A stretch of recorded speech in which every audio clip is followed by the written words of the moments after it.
Bonjour à tous et à toutes, c'est Paul Dame pour vous présenter aujourd'hui un nouveau savoir en sucette.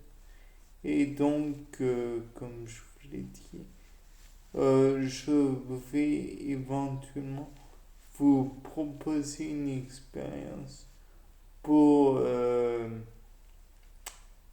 comparer le VIH et le VIS. Dans les deux cas de figure, nous sommes face à des maladies sanguines. Nous devons donc avoir des extraits frais de préférence de sang humain et de sang originaire d'orang-outan ou de gorille ou de chimpanzé ou autre simiescence. De là, on peut dire que nous devons euh,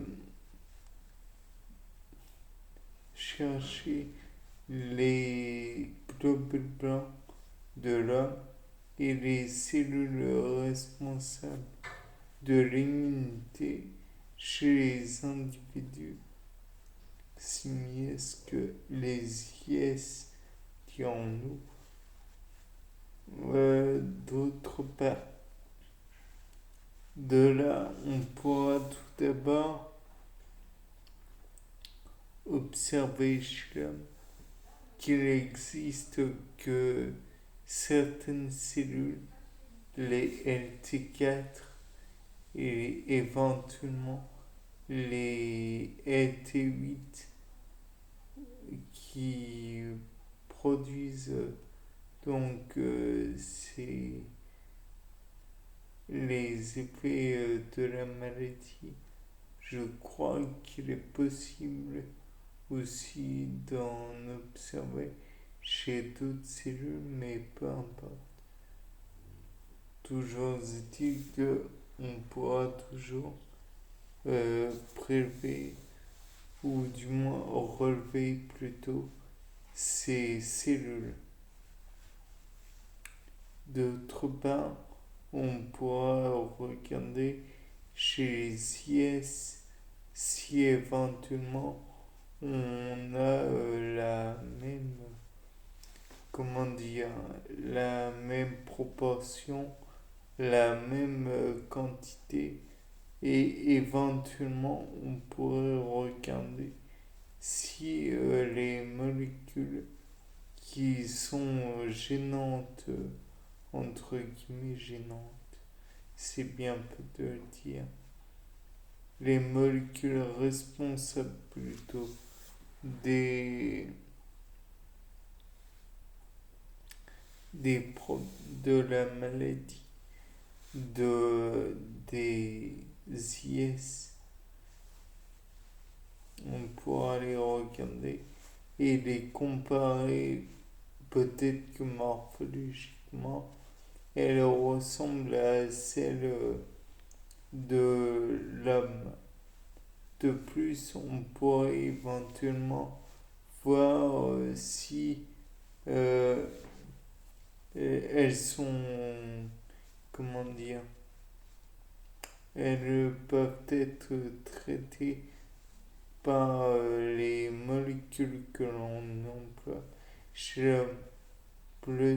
Peut-être pourrait-elle aussi éventuellement euh, comment être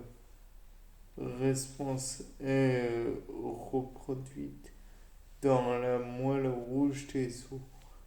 Peut-être pourrait-elle être présente chez d'autres cellules ou dans d'autres organes. Peut-être que l'on pourrait éventuellement chercher dans des organes responsables de l'immunité, comme les riz, enfin thymus, veau, thymus, enfin bref, les thymus, les... et la moelle rouge des os, comme je disais précédemment. Peut-être que l'on pourrait en retirer quelques informations. Peut-être que le thymus garderait des marqueurs particuliers. Peut-être que dans celui-ci, on pourrait éventuellement reprogrammer des éventuelles cellules comportant les marqueurs CD4 défaillants. Peut-être que l'on pourrait aider, entre guillemets, ces marqueurs à rester inopérants ou encore à déformer les gènes et comment dire, en manipulant ces gènes en causant par exemple une erreur un gène en le coupant. CRISPR-Cas9 pourrait peut-être être une fois de plus utile dans le gène.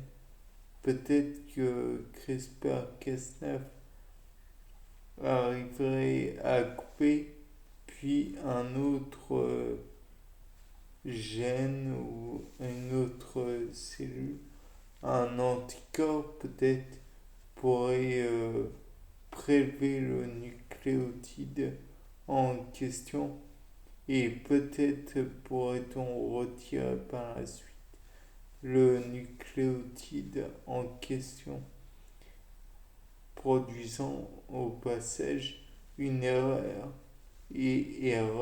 qui ferait que le gène ne pourrait plus produire son ça ne pourra plus produire le marqueur en question. Peut-être que par la suite, on ne pourrait plus être embêté par ce gène dans les lymphocytes, les leucocytes. Peut-être que par la suite, on pourrait s'attaquer au thymus, puisqu'on était dans la moelle rouge des os. Et peut-être que par la suite, on pourrait envisager une autre chose, c'est de éventuellement produire des leucocytes, non pas avec uniquement ce gène, mais peut-être que si l'on ne peut pas employer CRISPR-Cas9, on pourrait faire en sorte que ce gène défaillant puisse le marqueur défaillant, le marqueur CD4, pourrait peut-être éventuellement non pas attirer les cellules autres, mais peut-être pourrait-elle s'auto-détruire. Peut-être pourrait-on greffer, comment dire, dans ce gène, faire de la thérapie génique.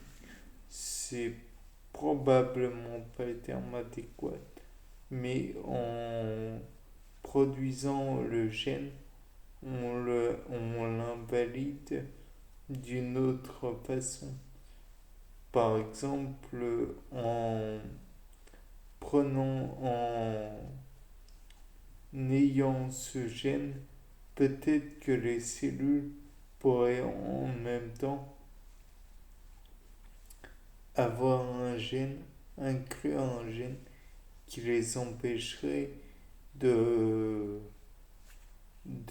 comment dire, de se détruire, de prendre le VIH avec elle, ou peut-être pourrait-elle se, se mettre en comment dire, en incapacité de se liser. Il existe tellement de possibilités. Bien, c'était Paul Dame pour un nouveau sapin en sucette. Au revoir.